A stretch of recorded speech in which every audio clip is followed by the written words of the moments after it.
Bonjour, bienvenue sur la chaîne Math Pro pour cette nouvelle vidéo consacrée à l'étude sur les amplificateurs opérationnels. Dans ce contenu, nous allons présenter l'amplificateur opérationnel et donner les caractéristiques les plus importantes. Sans plus tarder, passons à la présentation. Un amplificateur opérationnel, souvent noté AOP ou Ampli-Op, est un amplificateur différentiel, c'est-à-dire un amplificateur électronique qui amplifie la différence de potentiel présente à ses entrées. Déjà, nous avons deux entrées et une sortie, quelle que soit la norme ou la notation américaine ou notation européenne. Les entrées sont notées VE+, et VE- ou alors V+ et V-. La sortie est VS. Voici la notation américaine et celle-ci est la notation européenne. Un amplificateur opérationnel ou AOP peut être réel ou idéal.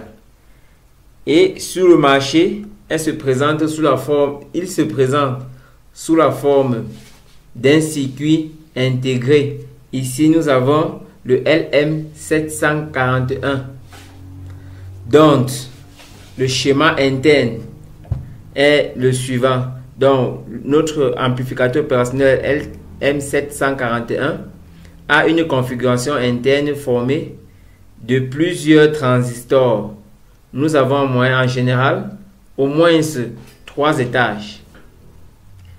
L'étage d'entrée, l'étage d'amplification et l'étage de sortie. Voici les entrées. Voici la sortie à la broche 6. L'amplificateur opérationnel doit être alimenté. L'alimentation se fait aux broches 4 et 7. Généralement, on utilise l'alimentation symétrique. C'est-à-dire, on peut alimenter en plus ou moins 15 volts par exemple. Il est aussi possible d'alimenter uniquement par une alimentation positive, c'est-à-dire alimenter en 0,15 volts. Il suffirait de placer la broche 4 à la masse. Mais cependant, la sortie ne pourra pas ressortir les tensions négatives si l'alimentation est faite uniquement positive et vice versa. Donc, comme je disais tantôt, les AOP sont formés des transistors. On distingue plusieurs étages, l'étage d'entrée, l'étage d'amplification et l'étage de sortie de type push-pull, c'est-à-dire le gain en tension est 1. Bien sûr, si nous donnons ce schéma en exercice dans une opération sur les amplificateurs opérationnels, cela pourrait prêter à confusion les apprenants parce que ce schéma a l'air un peu compliqué, il faut l'avouer. C'est pour cela qu'une représentation plus simple de l'amplificateur opérationnel peut être effectuée par ce schéma. Voici nos entrées V- et V+, voici la sortie VS et voici le schéma interne où Rin est la résistance équivalente interne, Rout est la résistance équivalente de sortie. Rin c'est la résistance d'entrée et Rout la résistance de sortie. Nous avons ici notre différence de tension d'entrée.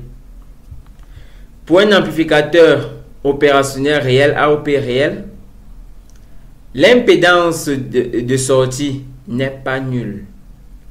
L'impédance d'entrée Rin est comprise entre 10 puissance 5 et 10 puissance 13 ohms suivant la technologie du constructeur. Et plus la fréquence de fonctionnement de l'AOP est élevée, plus son gain en boucle ouverte diminue, tel un système de premier ordre dont le produit gain bande passante est constante. Donc voici le gain d'un AOP. Lorsque la fréquence oméga augmente, on se rend compte que le gain diminue. Cela signifie que le gain est influencé par la fréquence. Ceci pose quelques inconvénients sur un AOP réel. Déjà, il faut savoir qu'il ne peut pas avoir d'AOP idéal. Tous les AOP sont réels, mais cependant, les technologies tendent à travailler à rendre l'AOP idéal Parce que parler d'AOP idéal signifie négliger l'impact de tous les composants internes, c'est-à-dire les transistors, tout ce qu'on a vu. C'est négliger tout leur impact dans le système. L'inconvénient de l'AOP réel, déjà il y a la présence d'un offset en entrée. C'est-à-dire pour une tension différentielle d'entrée nulle, il existe une tension de décalage résiduel en sortie. De plus, l'impédance d'entrée, bien sûr, l'impédance d'abord de sortie n'est pas nulle, l'impédance d'entrée n'est pas infinie. C'est déjà un problème. La variation du gain se fait en fonction de la fréquence, comme nous pouvons voir cela ici. Et en plus de cela, la variation de l'alimentation peut influencer sur la sortie. C'est aussi un autre problème. La sortie doit être complètement indépendante de l'alimentation. C'est pour cela que nous passons à l'AOP idéal. L'AOP idéal ou parfait, déjà comme j'ai dit tantôt, l'AOP idéal n'existe pas en nature, mais de plus en plus, nous tendons à travailler, à modéliser de façon physique un AOP dont les caractéristiques vont tendre vers la perfection. La notion d'AOP idéal est complètement théorique. L'amplificateur idéal déjà n'existe pas, mais cependant, les études, comme nous avons dit tantôt, tendent à rendre tous les AOP réels idéales. La principale caractéristique de l'AOP idéal, ou bien les principales caractéristiques sont l'impédance de sortie nulle et l'impédance d'entrée infinie. Donc ici, l'impédance d'entrée est infinie, l'impédance de sortie est nulle. Cela a un avantage que aucun courant n'entre dans l'AOP. Bien sûr, il découle qu'aucun courant n'entre dans l'AOP, comme l'avons dit tantôt. Maintenant, nous allons passer à la contre-réaction pour l'AOP idéal. La contre-réaction signifie tout simplement prélever le signal de sortie et l'injecter en entrée. Ce prélèvement peut se faire de deux façons. On peut avoir une contre-réaction sur la sortie inverseuse, moins, ou une contre-réaction sur la sortie inverseuse, non inverseuse, plus. Si l'AOP utilise une contre-réaction sur l'entrée inverseuse, entrée moins, donc si la contre-réaction se fait là, sur l'entrée moins, on parle d'une contre-réaction négative. Si par contre, l'AOP utilise une contre-réaction sur l'entrée plus, on parle d'une contre-réaction positive, ou alors tout simplement on parle d'une réaction. En réalité, on peut aussi avoir une contre-réaction avec une fonction de transfert H. Ici, on a une contre-réaction négative avec une fonction de transfert H. Ce système peut se mettre ou alors peut être représenté par cette fonction logique, par ce bloc diagramme. Ici, A est l'amplificateur en boucle ouverte ou le gain en boucle ouverte. VS étant notre sortie, H étant la contre-réaction qui permet de prélever la sortie envoyée à l'entrée V-, comme nous voyons sur cette figure. V+ est l'entrée non inverseuse. Ici, V+ c'est encore VE, on peut voir là. Et bien sûr, on a un autre sommateur, notre sommateur qui donne une différence. En fait, notre soustracteur, pas sommateur, c'est un soustracteur qui effectue la différence entre V+ et V-. Cette différence est notée epsilon. On parle d'entrée différentielle epsilon qui se trouve à la sortie du sommateur. Quelques études mathématiques de ce bloc permettent d'avoir déjà E ou bien epsilon qui est égal à V+ moins V-.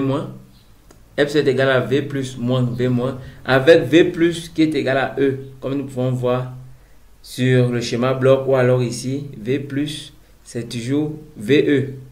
Donc V plus est égal à VE.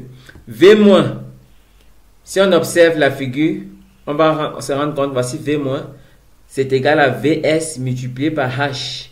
Donc V moins est égal à VS multiplié par H. Ceci implique que E qui est égal à V plus moins V moins, en remplaçant V plus et V moins par leur expression, on aura E est égal à VE moins H VS. Or, si on regarde la position de E et la position de VS, on va se rendre compte que VS est égal en réalité à A multiplié par E. Ceci signifie que E est égal à VS sur A. Ainsi, E est égal à E. Cela signifie que VS sur A est égal à VE moins H VS. Cela implique que VS sur VE, après une petite opération mathématique, qui est notre fonction de transfert en boucle fermée, est égal à A, c'est-à-dire le gain de la chaîne directe, sur, ou bien gain en boucle ouverte, divisé par 1 plus AH. Voici l'expression de VS sur VE qui est la fonction de transfert en boucle fermée de ce système. Mais cependant, nous sommes à la recherche de E. Nous avons vu tout à l'heure que E était égal à VE moins HVS. Si nous mettons VE en facteur, on aura E est égal à VE facteur à 1 moins H VS sur VE. Or, VS sur VE, c'est la fonction de transfert en boucle fermée que nous venons de trouver, c'est-à-dire A sur 1 plus AH. En remplaçant, on aura E est égal à VE facteur à 1 moins AH sur 1 plus AH.